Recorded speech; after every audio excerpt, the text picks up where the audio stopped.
मकर संक्रांति हेउछि शुभ संयोग। 4 ग्रहंक हेउछि गोचर। 3 राशि उपरे वर्षिब धन। जानुआरी 14 तारिख 2026 मकर संक्रांति। एही दिन सूर्य उत्तरायण रे प्रवेश करिवे, अर्थात सूर्यंक दिग उत्तर दिग को घुंचिबो। एही समय रे एक अत्यंत विरल संयोग घटिबाकू जाउछि। दृक पंचांग अनुसार जानुआरी 14 तारिख रे सूर्य धनु राशि मकर राशि को गमन करिवे।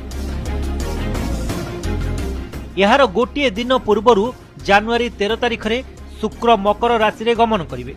तापरे जानुआरी 16 तारिख रे मंगल एवं जानुआरी 17 तारिख रे बुध मध्य मकर राशि रे गमन करिवे।